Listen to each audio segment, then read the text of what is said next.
नमस्कार, today news UP में आपका बहुत बहुत स्वागत है। आइए नजर डालते हैं उत्तर प्रदेश से जुड़ी हुई आज की ताजा तरीन खबरों पर।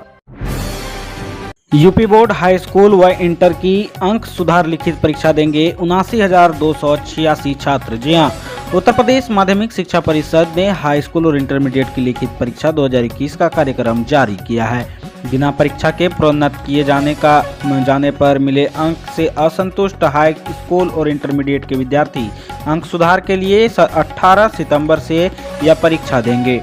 इस परीक्षा में शामिल होने के लिए कुल 79,286 विद्यार्थियों ने आवेदन फॉर्म भरे हैं। इनमें हाई स्कूल के 37,931 और इंटरमीडिएट के 41,355 विद्यार्थी शामिल हैं।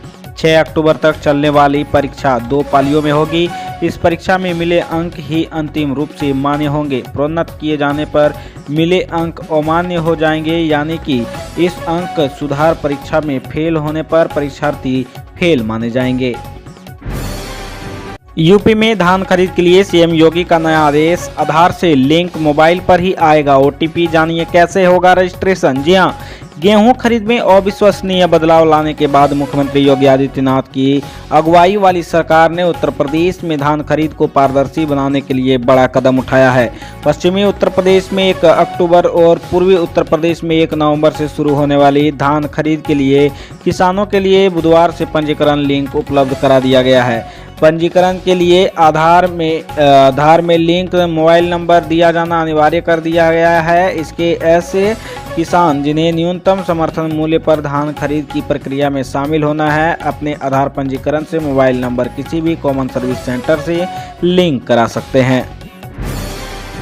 सीएम योगी आदित्यनाथ ने बाढ़ प्रभावित क्षेत्रों की निगरानी को बनाने के लिए निर्देश दिए। जल शक्ति मंत्री करेंगे भ्रमण। जी हां, पूर्वी उत्तर प्रदेश के कई जिलों बाढ़ की समस्या से जूझ रहे हैं। गोरखपुर, सिद्धार्थनगर, महाराजगंज, गोंडा और श्रावस्ती जिलों में राप्ती और बूढ़ी राप्ती आदि नदियां उफान पर हैं। इन नदियों के जलस्तर को देखते हुए राज्य सरकार ने बाढ़ प्रभावित क्षेत्रों की निगरानी और बढ़ा दी है। मुख्यमंत्री योगी आदित्यनाथ ने बाढ़ प्रभावित क्षेत्रों में राशन और जरूरत की अन्य चीजों के लगातार वितरण करने के निर्देश दिए हैं।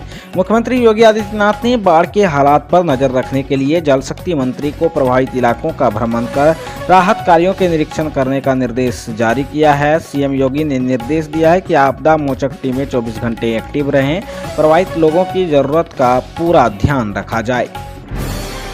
सीएम योगी ने दिए कोविड प्रोटोकॉल का पूरा ध्यान रखने के सख्त निर्देश। जी हां, 1 सितंबर से कक्षा 1 से 5वीं तक के विद्यालय खुल रहे हैं। मुख्यमंत्री योगी आदित्यनाथ ने टीम 9 की बैठक में स्कूलों के कोविड प्रोटोकॉल का पूरा ध्यान रखने के सख्त निर्देश दिए हैं। उन्होंने कहा कि स्वच्छता सैनिटाइजेशन का कार्य हर दिन हो। पठन पाठन के साथ साथ बच्चों की सुरक्षा पर भी पूरा ध्यान दिया जाए। स्कूल कॉलेजों में अन्य पिछड़ा वर्ग, अनुसूचित जाति एवं अनुसूचित जनजाति संवर्ग के छात्र छात्राओं को दे छात्रवृत्ति का भुगतान समयबद्ध ढंग से हो। यह छात्रवृत्ति विद्यार्थियों के लिए अत्यंत उपयोगी है। इसके भुगतान में विलंब न हो। छात्रवृत्ति वितरण की अद्यतन स्थिति की समीक्षा कर मुख्यमंत्री कार्यालय को अवगत कराया जाए। किसान आंदोलन का समर्थन जारी रखें, बसपा कार्यकर्ता मायावती ने दिया बयान। जी हां, बहुजन समाज पार्टी अध्यक्ष मायावती ने केंद्र के 3 नए विवादास्पद कृषि कानूनों के खिलाफ प्रदर्शन कर रहे किसानों के विरुद्ध हरियाणा तथा मध्य प्रदेश में हुई कार्रवाई की निंदा करते हुए मंगलवार को पार्टी पदाधिकारियों को किसानों के आंदोलन का समर्थन जारी रखने के निर्देश दिए। मायावती ने पार्टी पदाधिकारियों के साथ बैठक में कहा कि केंद्र सरकार के अड़ियल रवैये के कारण ही भारतीय जनता पार्टी शासित राज्य सरकारें भी किसानों को एक प्रकार से अपना प्रतिरोधी ही मानकर व्यवहार करने लगी है।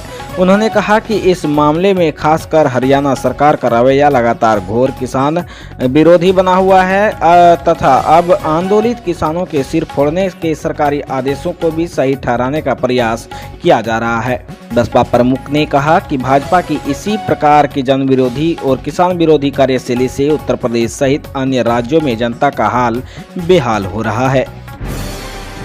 लखनऊ में रक्षा मंत्री राजनाथ ने किया 1710 करोड़ की 180 परियोजनाओं का शिलान्यास और लोकार्पण। जी हां, रक्षा मंत्री व लखनऊ के सांसद राजनाथ सिंह और उत्तर प्रदेश के मुख्यमंत्री योगी आदित्यनाथ ने मंगलवार को यहां 1710 करोड़ रुपए की लोक निर्माण, चिकित्सा एवं स्वास्थ्य, स्मार्ट सिटी मिशन, सेतु निगम और सिंचाई समेत 9 विभागों की 180 विकास परियोजनाओं का लोकार्पण और शिलान्यास किया।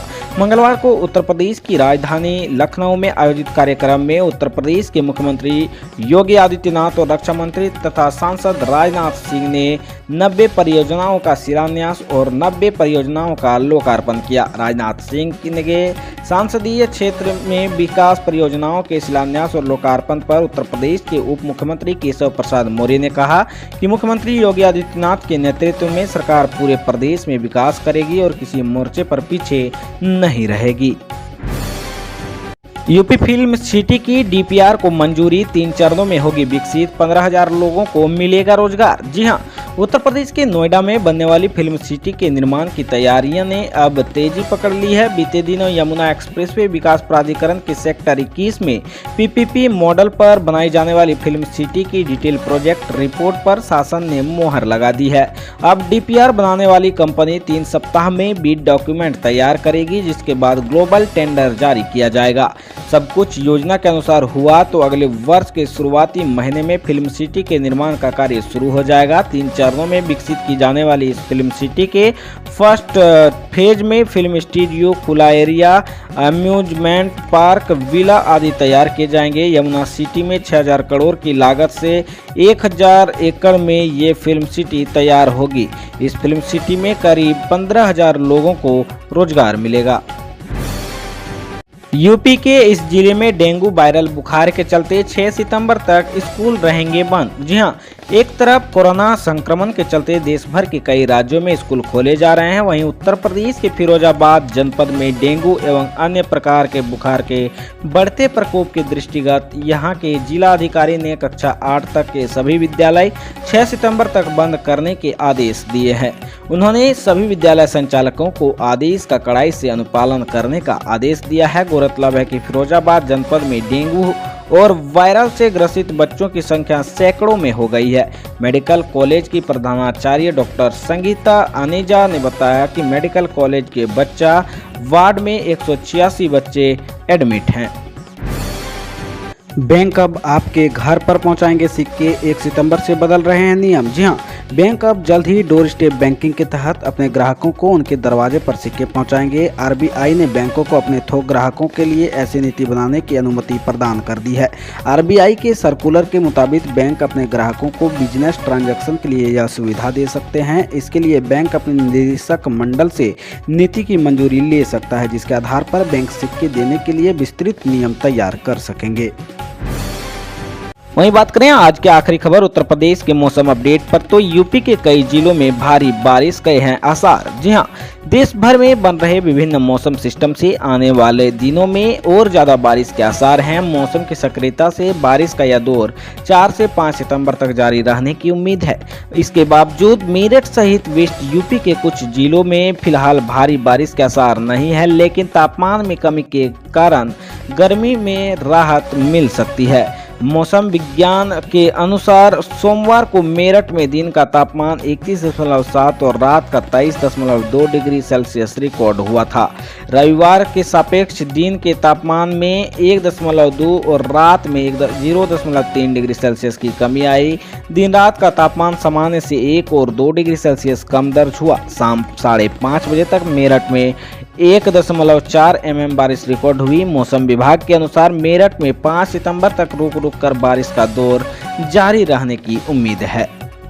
उत्तर प्रदेश की तमाम बड़ी खबरों से अपडेट रहने के लिए हमारे चैनल टुडे न्यूज को सब्सक्राइब करें और बेल आइकन को दबाना ना भूलें।